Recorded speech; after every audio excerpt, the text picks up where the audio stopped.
Gênesis, capítulo 37. Nessa mesma época, Jacó se estabeleceu na terra de Canaã, onde seu pai tinha vivido. Essa foi a história de Jacó. Entretanto, ela continua com José, na época com 17 anos de idade, que ajudava seus irmãos no pastoreio dos rebanhos. Na verdade, seus irmãos apenas por parte de pai, filhos de Bila e Zilpa, esposas de Jacó. E José tinha o hábito de contar ao pai tudo o que os irmãos faziam de errado. Israel amava José mais que os outros filhos, porque José era o filho temporão, nascido quando Israel já era velho. Ele mandou fazer para José uma capa bordada. Quando seus irmãos perceberam que José era o filho predileto de seu pai, começaram a odiá-lo. Esse ódio chegou a ponto de nem mesmo conversarem mais com ele. Certo dia, José teve um sonho. Quando o contou aos irmãos, eles passaram a odiá-lo ainda mais. Ele disse: "Ouçam o sonho que eu tive. Estávamos todos nós no campo juntando feixes de trigo. De repente meu feixe ficou de pé, e os feixes de vocês o rodearam e curvaram-se diante dele." Então os irmãos disseram: "Certo! Quer dizer que você vai reinar sobre nós? Vai ficar nos dando ordens?" O sonho que ele contou e a maneira em que o contou os deixaram enfurecidos. Ele teve outro sonho e também o contou aos irmãos. "Tive outro sonho. O sol, a lua e 11 estrelas curvavam-se diante de mim."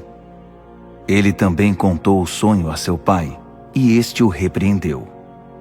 "Que sonhos são esses? Por acaso eu, sua mãe e seus irmãos iremos um dia nos curvar diante de você?" A essa altura, seus irmãos estavam tomados de ciúme, mas seu pai refletia sobre o assunto. Os irmãos de José haviam ido para Siquém, onde cuidavam dos rebanhos do pai. Israel disse a José: "Seus irmãos estão com os rebanhos lá em Siquém. Preciso que você vá até onde eles estão." José respondeu: "Sim, estou pronto."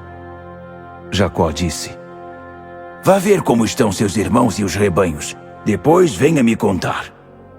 E enviou o filho do vale de Hebrom a Siquém. Um homem encontrou o rapaz andando a esmo pelos campos e perguntou: "O que você está procurando?" "Estou tentando achar meus irmãos. Você sabe onde eles estão cuidando dos rebanhos?" O homem respondeu: "Eles já se foram daqui, mas eu os ouvi dizer, vamos para Dotã." José prosseguiu em sua busca e, de fato, encontrou os irmãos em Dotã.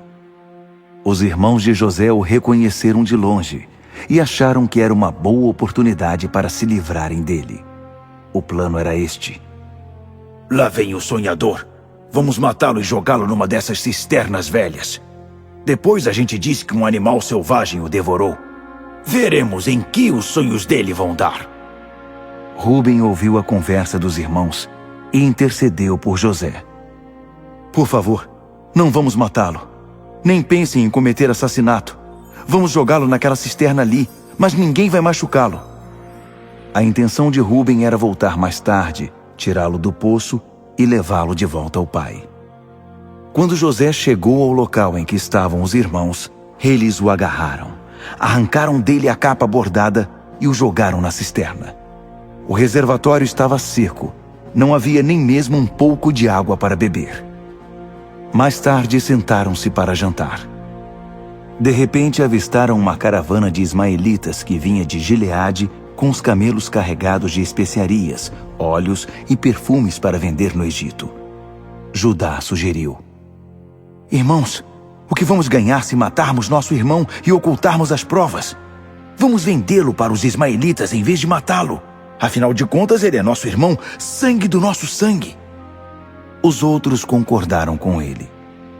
Na hora em que os comerciantes estavam passando, José foi tirado da cisterna e seus irmãos o venderam por 20 peças de prata aos ismaelitas. Os compradores levaram José para o Egito. Mais tarde, Rúben foi procurar José na cisterna, mas ele não estava lá. Então rasgou as roupas em sinal de desespero e interrogou os irmãos: O menino não está mais lá! O que vou fazer? Eles pegaram a capa de José, mataram um bode e mergulharam a capa no sangue. Levaram de volta a bela peça de roupa ao pai e disseram: Achamos isto! Olhe para ela! Não parece a capa de seu filho? Na mesma hora, ele a reconheceu. A capa de meu filho!